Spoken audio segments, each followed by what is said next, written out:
Hi everyone. Now it's time for another Arcane deep dive. This time we're going to look at the opening. Yeah, you're probably like, "What? The opening?" Yeah, of course, different people have different opinions about maybe the music of the opening, but there's some really interesting symbolism, things they do with color, that is actually kind of fascinating. And I want you just to kind of look at it, not only what they show, but the patterns that pop up and how that can foreshadow character personalities, events in the show, that sort of thing. And obviously, as you look through this, I would like to hear your own opinions about what you think, what's actually going on. So we'll flip here, then flip here, and then we'll show here. Here we are, boom. So the very beginning when they show is bluish with just a little bit of yellow popping up. Nothing really serious is going on here. But as we look here, throw in here. Now here's a very interesting. Notice that there's kind of a little bit of film glitch thing going on here. You notice there's a kind of a broadish red and then a blue strip here. Now, when we kind of think about the colors of the characters, Vi is more red. Her hair is red. Her jacket is red. And then Powder has very strong blue vibes. For the way just her character is designed. So, the opening shows those two colors immediately. Now notice, first shot that we see is the face of a very young Vi. In fact, if we move forward here, boom. So we have the red of the Vi here, and this is the younger Vi from the bridge scene. Notice the locket and everything, looking down.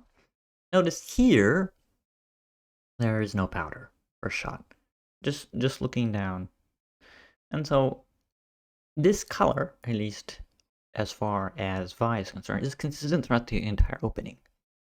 There's no change. And then as we move back and around, we are going to start, again, another glitch, which is very interesting. Here we get to see Powder. Now notice the color here. The color here is greenish. Kind of a little bit of yellowish green that is going on here. Not blue so much. Which kind of makes it very interesting because just look at how the colors that are used throughout this entire opening. So we start with that. Now, as we turn around and get another glitch, which is a very interesting glitch here.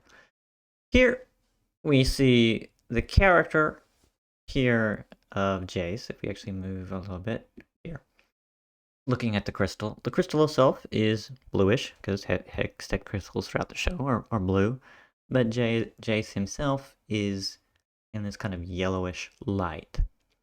Now, look at the characters who are in yellow. They tend to form a particular team. So if we look from here, looking at there, then we move, boom, here's Victor. Victor also in yellow. So at this point, we can kind of start noticing a pattern here. Jace and Victor are in yellow, and this is the Piltover crew. So Piltover, maybe, is yellow. And we have Powder, who is green, and Vi, who is red. So very interesting choice. What does that all mean? Again, here, switch. Now, here's very interesting. Now, notice up until this point, we have basically statues of characters, and here we have a relief of an older Caitlyn.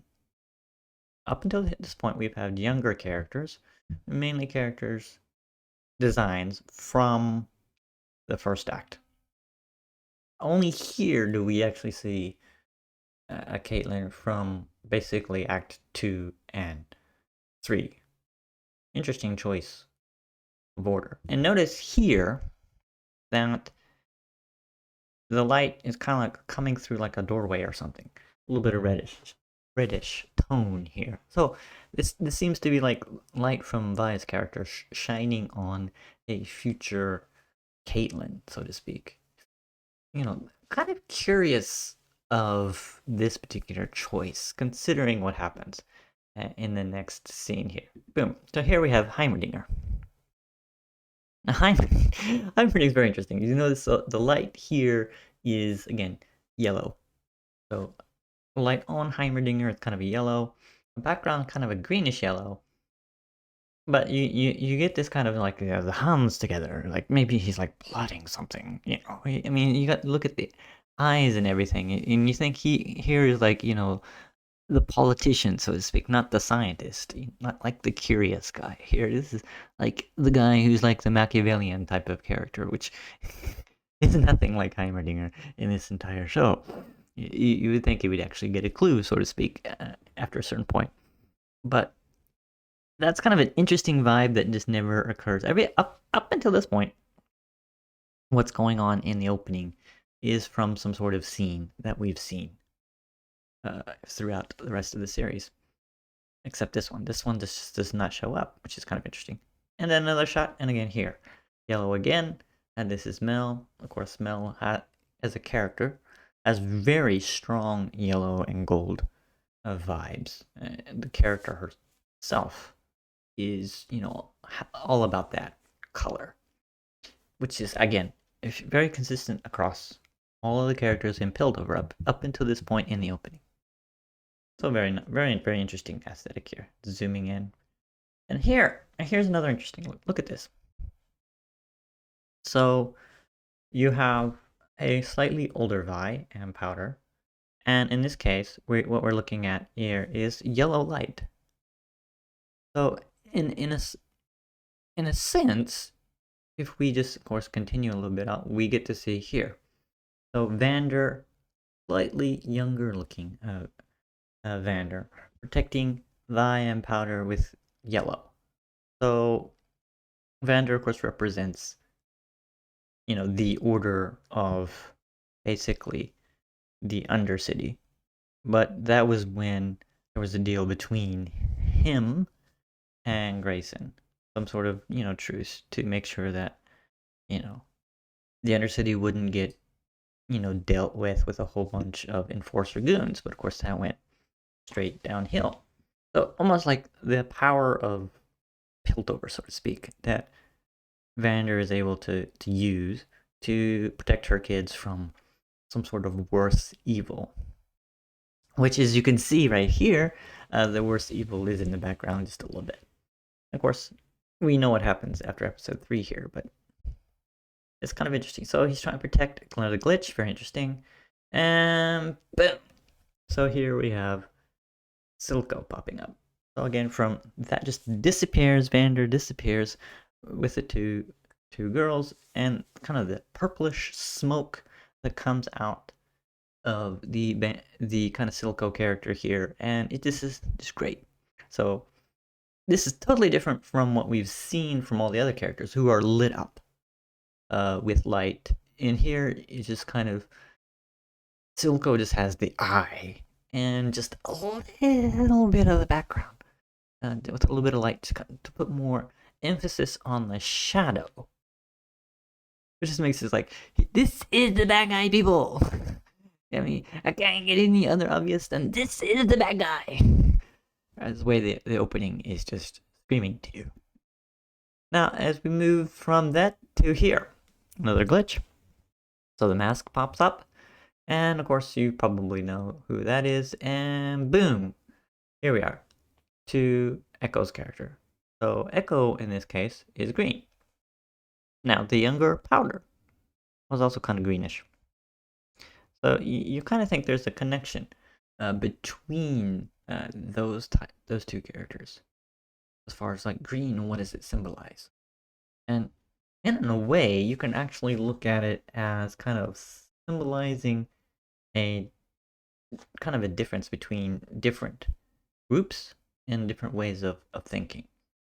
And also, of course, Echo and his safe haven, so to speak, with a large tree that, you know, cleans the air in a very polluted area of Zon. So you have that kind of image. Of course, the firelights, of course, green is kind of a very consistent color as well.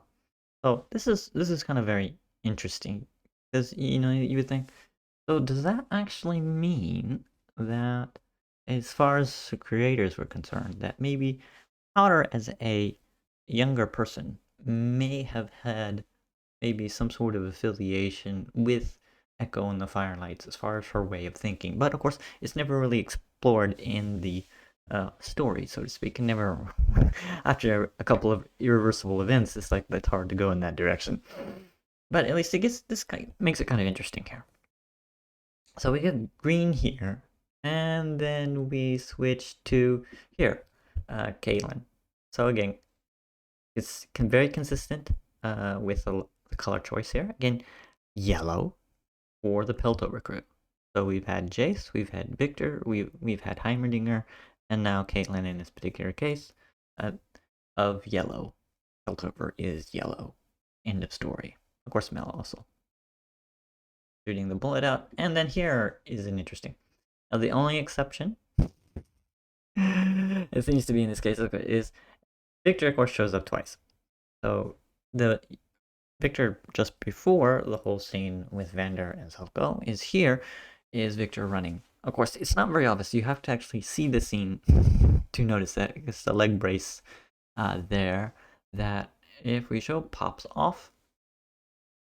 So in a way, the leg brace breaks.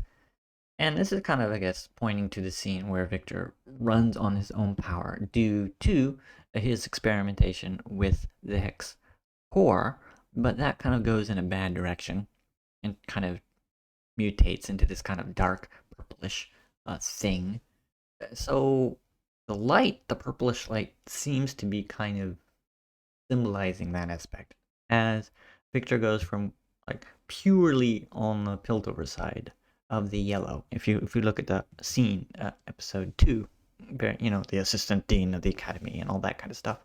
And as he progresses through the 9 episodes here, you see him going a little bit towards the dark side, so to speak. But of course, he pulls back.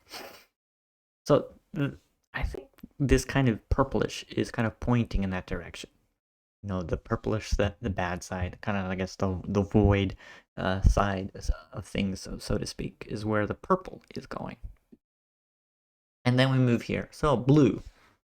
Very strong blue vibes here. Of course, this is because the Hex tech is blue. And what's really interesting here is that we had Jace basically yellow at the very beginning, and now we have a very strong bluish vibes here. And this, of course, basically points to the scene where Jace picks his hammer out, and he basically goes at it with his hammer at Silco's goons. Very interesting here. Which is interesting in that Jinx has the same lighting. The same bluish lighting. Which almost, you think about it, it's like, if you remember seeing the scene where Jace is going at it, it's like, maybe there's some sort of emotional similarity between that particular scene and Jinx in general. And it just kind of makes you wonder a little bit, because you think about why did they? I mean, they could have done any other color, but they decided to at least stick with Jinx with blue and Vi with red, because Vi is very consistent throughout the entire opening of being red, throughout the entire series of being red. So just red, you know, passion. It's you know, just her color, her impetuousness. You know, of course, violence, because you know she beats people up, and that's the only thing she can think of. And then you go from here to here. So as we're looking at this particular scene here of Jinx in blue, because the character is mainly blue, you still can't help to think about why Jace in the previous scene and this scene are same blue. There's got to be some sort of connection. Then you got the blue and the red, and they're going at it like this, and you're thinking, are we going to see a scene like this? And of course, this series doesn't go in that direction. There is not like a real scene where both of them go at it hammer and tongs, so to speak.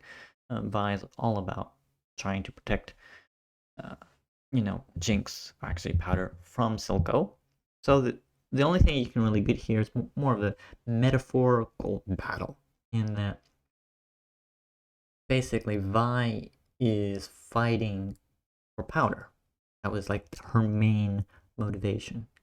Whereas Jinx is kind of inside of her, it's the conflict between Powder and Jinx, and then ultimately Jinx accepts Jinx as that is her personality. So there, in a way, there is a conflict. Vi wants power, but Jinx does not. Like, nope, fell down a well. there's no more power. It doesn't exist. So, of course, how that will be resolved. I mean, we saw episode 9, and that has very interesting repercussions. What happens in the aftermath of that, and how Vi deals with that situation, and can she move on or not, is of course another interesting thing. But of course, that is not explored at all. And is there going to be any future where this is what's going to happen? Is, there has to be conflict between these two characters in this particular sense. Don't know. It's kind of one of those things that we do not know for sure how it will actually work out. But, there you go. So, ladies and gentlemen, I just want to think, what do you think? We will see. Now I just want to change up to here, and then move back to here. And so there we are. So if you have any interesting ideas about what the colors mean, I mean, I just looked at it and just kind of look. If you look at the colors as you see them, you see, well, maybe the red is kind of Vi's personal character. You look at yellow, which just seems obviously all the Piltover characters are in yellow, so that is like Team Piltover there. And then you have kind of the greenish, which is of course Echo and the younger powder for some odd reason. And then blue, which kind of seems blue for Hextech, but also blue for Jinx. And you almost wonder, of course, the Jace and the Jinxing and the violence and going off the deep end in one particular episode. Maybe there is some sort of chaos, maybe controlled chaos, not sure, association and meaning with blue going on there. Of course, please, I would be interested in your own theories. And if you have any comments on that, I'd love to see them and think about them. And we'll get into another video and another deep dive with Arcane. Bye-bye.